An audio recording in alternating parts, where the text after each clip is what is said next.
በቅጽበት አንቺ የቤት ባለቤት ትሆኛለሽ እኮ። ጊዜ ፍጠኛ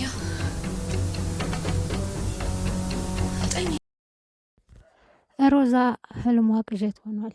ባንቴኑ ለሂዋን ይሄ ወረቀት ለአንቺ ምን ያክል ውድ እንደሆነ አውቃለሁ ብሎ ከሮዛ ላይ ወረቀቱን ቲፕ ብሎ ነቅቷታል። ባንቴኑ በአንድ ፊት በሂዋን ፍቅር ከነፍ ብሏል።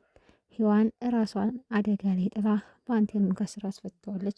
ይህንን እውነት ዳዊት ለባንቴኑ ነግሮታል። ሉሊት ትምህርት ቤት ከጓደኞቿ ላይ የሰበሰበችውን ገንዘብ አጥፍታ በጭንቀት ትወጣለች። ሰላም ጤና ይስጥልኝ። እንዴት ናችሁ ቤተሰብ? ሰላም ናችሁ? እኔ ያለው ፈጣሪ ይመስገን በጣም ደህና ነኝ። ሙስሊም እህት ወንድሞችም ሰላም ብያለሁ። ሁላችሁም በያላችሁበት የዓለም ዙሪያ ሰላማችሁ በዘት ትረፍረፍ ይበልኝ እያልኩ ዛሬም እንደተለመደው ትንሿ ሙሽራ ተከታታይ ድራማን ቀጣዩን ክፍል ይዤላችሁ መጥቻለሁ። ለቤቴ አዲስ የሆናችሁ ሰብስክራይብ እንዲሁም ላይክ እያደረጋችሁ እንድታበረታቱኝ ስል በትህትና እጠይቃለሁ። እንግዲህ ቅድም ያው መግቢያ ላይ እንዳልኩት ባለፈው ክፍል ድራማው ሲያቆም ሂዋን ለሮዛ ቤቷን ልታስረክብ ወረቀቱ ላይ መፈራረም ብቻ ነበር የቀራቸው። ሮዛ በጉጉት ተንሰፍስፋ ትጠብቃለች። ሂዋንም እንዲህ ስትል ቃላቷን ትናገራለች። እዚህ ወረቀት ላይ ከፈረምኩልሽ ከደቂቃዎች በኋላ አንቺ የቤት ባለቤት ትሆኛለች ትላታለች። ሮዛም እኮ በያ ታዲያ ቸኩያለሁ፣ ጊዜ የለኝም፣ አፍጥኙ ፈርሚ ትላታለች። ሂዋን እየትናደድም እያዘነች ቢሆንም ከወረቀቱ ፊርማዋን ታኖራለች። ከዛም ወረቀቱን አንስታ ስትሰጣት ድንገት ከየት መጣ ሳይባል ባንቴኑ ወረቀቱን ሮዛ ደስታውን አጣጥማ ሳትጨርስ ቀብ አድርጎ ይቀበልና ያየዋል። እሱም ሲየው እንግዲህ የሂዋን ፊርማና የሂዋን ውድ በጣም የምትወደው ቤቷ ለሮዛ አሳልፋ መስጠቷ በጣም ይቆረቅሯል። ከዛም እንግዲህ ለሂዋን ይሄ ነገር ላንቺ ምን ያክል ውድ እንደሆነ ምን ያክል እንደሚያስፈልግሽ በደንብ አድርጌ ያውቃለሁ። አንቺ ሮዛ መቼም ቢሆን አንቺ የቤት ባለቤት መሆን አትችይም ብሎ ወረቀቱን እየሳቀ እፊታቸው ይበጫጭቀዋል። ሂዋን በድንጋጤ ቁጭ ብድግ ትላለች። ሮዛም ትኩር ብላ ታየዋለች። በጣም ትናደዳለች። ከዛ እንግዲህ መቼም ቢሆን አንቺ ቤት ሊኖርሽ አይችልም፣ መቼም ይሄ እንዲሆን ደግሞ እኔ አልፈቅድም ብሎ ወረቀቱን በጣጥሶ ይጥለዋል። ሉሊት በጣም ተጨንቃለች። ምክንያቱም በሆነ ታይም ላይ እናትየዋ በር ጠይቃት ጓደኞቿ ጉዞ እንሄዳለን ብለው ሰብስበው ያጠራቀሙትን ብር አንስታ ሰጥታት ነበረ። ከዛም እንግዲህ በሀሳብ ጭልጥ ብላ ስትገባ ወንድሟ አልፋ ስትሄድ እንዴ ሉሊት ምን ሆነሻል ይላት። አይ ይቅርታ ወንድሜ በሀሳብ ውስጥ ስለነበርኩ ነው ብላ ደህና እንደሆነች ተናግረውና ወደ ውስጥ ትገባለች። ውስጥ ስትገባ እናትየውን ታገኛለች። እናትየዋ ጋር ደገፍ ትልና የኔ ልጅ ምን ሆነሽ ነው? ለምንድን ነው የከፋሽ? በጣም ተጨንቀሻል እኮ ስላት፣ አረ ምንም አልሆንኩ። አይ የኔ ልጅ ከኔ ከእናትሽ ልትደብቂ ነው? እኔ እኮ ልጄን ጠንቅቄ አውቃታለሁ። ስለዚህ ምን ሆነሽ ነው? እባክሽ ልጄ ካላስቸገርኩሽ ንገሪኝ ትላታለች። እማዬ የሆነ ሰዓት ላይ ብር ቸግሮኛ ብለሽኝ ነበር አይደል? አዎ ብዬሽ ነበር። ያንን ብር ከየት አምጥቼ እንደሰጠሽ ታውቂያለሽ? ጓደኞቼ ጉዞ እንሄዳለን ብለው 10,000 ብር ሰብስበው አስቀምጠው ነበር እኔ ጋ። ጉዞ ተራዝሞ ነበር ከየትም ከየትም ብዬ እሰጣለሁ ብዬ፣ አሁን ግን ሀሳባቸውን ቀይረው ጉዞውን መሄድ ይፈልጋሉ እና ያንን ብር አምጪ ስላሉኝ ተጨንቄ ነው ትላታለች። አይ የኔ ልጅ በቃ ትጨነቂ፣ እኔ ያለኝ እኔ እሰጥሻለሁ።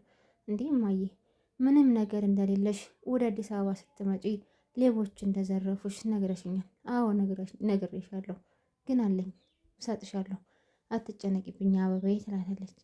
ከዛም እንግዲህ አይ በፍጹም አንቺም አትጨነቂ፣ ይህ አሳስቦኝ ነው እንጂ ሌላ ችግር የለም ብላ ልጅቷም እናቷን ታጽናናታለች። የኔ ልጅ ጠንካራና ጎበዝ መሆን አለብሽ ብላት እንግዲህ እናትየዋ እናቷ የሰጠቻትን አያቷ የሰጠቻትን ሀብል ሸጣ ያንን ብር ይዛላት ትመጣለች። እሱም እንግዲህ ያንን ሀብል ስትሸጥ ዳዊት ያያትና ከኋላ ይከታተላታል። ነገሩን ያጣራል። ከዛ ብሩን ይዛ ትመጣና በይ የኔ ልጅ ሂጂና ይሄንን ብር መልሽ። እንዲህ እማዬ አሁን በቅጽበት ጌታ መጣሽው ስትላት ከየትም አላመጣሁትም ብላ አንገቷ እንዳበስ ስታረግ ለሉሊት የነገረቻትን ትዝ አላት። እንዴ የአንገትሽን ሀብል ሸጠሽ ነው አይደል እማዬ? አያቴን የሰጠችኝ ብለሽ ነበር እኮ ለምንድን ነው የሸጥሽው? በፍጹም ይሄ አይሆንም። አሁን ቶሎ ብለሽ መልሺ፣ ገንዘቡን መልሰሽ ሀብሉን ተቀብ የኔ ልጅ እኔም እኮ ላንች ነበር የምሰጥሽ ስትላት፣ አይ አይሆንም አልኩሽ እያሉ ሲጨቃጨቁ ዳዊት ድንገት ከኋላ ይመጣል። ሉሊት እኔ ቆይ ምንሽ ነኝ? ለምንድን ነው ወንድሜ የምትኝ እንዴ? ወንድሜ ስለሆንክ ነው እኮ እንደዛ አትበይ፣ ውሸታም ነሽ። ወንድምሽ ከሆነ እኔ ስለ አንቺ ግድ አይሰጠኝም እንዴ? ለምንድን ነው እንደዚህ ያደረግሽው? ምን አጥፎ ማለት እንዳላስጨንቅ ብዬ እኮ ነው ትለዋለች። እሱም በጣም ያዝናል። ሁሉን ነገር ነግረሽኝ ቢሆን ይሄ ነገርም ባልተፈጠረ፣ ስለዚህ እንዴት አወክ የኔ ልጅ ትለዋለች እናትየው ቀበልትና፣ አይ ወደ ሱቅ ስትሄዱ እያየኋችሁ ነበረ። ሱቅ ሄዳችሁ ደግሞ ብዙ ሰዓት ስትጨቃጨቁ ነበረ። ከዛም እንግዲህ ነገሩን እንዳስረዳችሁት የሄዳችሁት ደግሞ ትክክለኛ የሚሸጥበት ቦታ አይደለም። እሱም እንደሚያተርፈው ስላወቀ ገንዘቡን ቆጥሯችሁ ሰጣችሁ።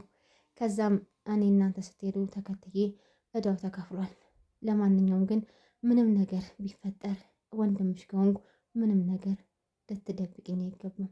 ይቅርታ ብዙ ጭንቀት ውስጥ ስለነበር ላስጨንቅ ስላልፈለግኩ ነው። ቢሆንስ ታዲያ ለአንቺ ግድ አይሰጠኝም፣ ስለ አንቺ አይመለከተኝም ብሎ ዳዊት በጣም ይናደድና ይነግራታል።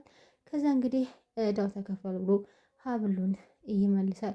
ከዛ ሉሊትም እንግዲህ ባለዳነኛ እኔም ሄጄ ልመልስ ብሩን ብላ የሉሊት እናት ብሩን ትመስል አይ ተከፍሏል፣ ለሁለተኛው ግን እንደዚህ እንዳይደረግ ይላል። እሷም እንግዲህ እግዚአብሔር ይስጥ አመሰግናለሁ እጅህ ለምንም ብላ የሉሊት እናት ዳዊትን ትመርቀዋለች። ባንቴኑ እንግዲህ በሔዋን ፍቅር ክንፍ ብሏል። በጣም ትኩር ብሎ ያያታል። ረጅም ሰዓት እሷም ታየዋለች። ባንቴኑ ለእኔ ምን ያክል እንደምትጨነቅ አውቃለሁ፣ ግን እንዳንተ አይነት ወንድም ስላለኝ በጣም ደስ ይለኛል። ይህ ባንቴኑ ለምንድን ነው እንደዚህ የምታይኝ? አይ ዝም ብዬ ነው። ምን ያክል አንቺ የኔ የምትሆኙ መቼ ይሆናል? አንቺን የኔ ለማድረግ ብዙ ነገር አደርጋለሁ። ነገር ግን ክንዴን የሚረታኝ አንድ ሰው አለ፣ ዳዊት። እሱም በአንድ ወቅት ልገለው ስል ይቅር ብሎኛል። ስለዚህ እሱን ነገር እንዴት ማሸነፍ እንደምችልና አንቺን እንዴት የራሴ ማድረግ እንደምችል ለዘላለም ከአንቺ ጋር ማርጀት ነው ፈልግ እያለ ብቻውን ከሀሳቡ ጋር ይመሰጣል። እሷም እንግዲህ እንዳንተ አይነት ሰውና እንዳንተ አይነት ወንድም ስላገኘው በጣም እድለኛ ነኝ። ወንድም ሲላት አዎ ወንድም በጣም ይደነግጥና እሺ በቃ እንሄድን ብሎ ካጠገቡ ከዛ ከቆሙበት ተያይዘው ይሄዳሉ። ከዛ እንግዲህ ሔዋን ልጇ ሰውዬ ይደውላታል። ያለችበት ባንቴኑን ያስፈታችው ያው በእነሱ ሀሳብ ተስማምታ ስለነበረ በጣም የከፋ ችግር ውስጥ ናት። የኔ ልጅ ብላ እንግዲህ ደብዳቤ ጽፋለታለች። ደብዳቤው እንግዲህ ማን እንደሚያገኘው ማን እንደሚያነበው አይታወቅም። ዳዊት ከዛ ስራ ከህሊና ነፃ ከህግም ነፃ ሆና እንድትኖር ብዙ መንገዶችን ቢያመቻችላትም እሷ በፍጹም መታሰር አልፈልግም፣ በፍጹም አልታሰርም፣ ልጃችንን እናጠዋለን፣ ዴቭ ይህንን ማድረግ አልችልም እያለች ብቻዋን ትሟገታለች። ነገር ግን ብታወራውና እውነቱን ብትነግረው መፍትሄ አያጣም። ዳዊትም እንግዲህ ነገሩን ለባንቴኑ ነግሮታል። እንግዲህ አንተ ሔዋን በጣም ተጨንቃ ሲያገኛት ስልክ ተደውሎላት በጣም እያዘነች ለምንድን ነው እኔ በደስታ እንድኖር ያልተፈቀደልኝ ለምንድን ነው እያለች ስታዝን ባንቴኑ ሆነች ነው ንገሪኝ ስላት ልትነግረው አልፈለገችም። ከዛ እንግዲህ ባንቴኑ ለዳዊት ሔዋን በጣም ችግር ውስጥ ያለች ትመስለኛለች፣ በጣም ተጨንቃለች፣ ታለቅሳለች፣ ታዝናለች ይለዋል።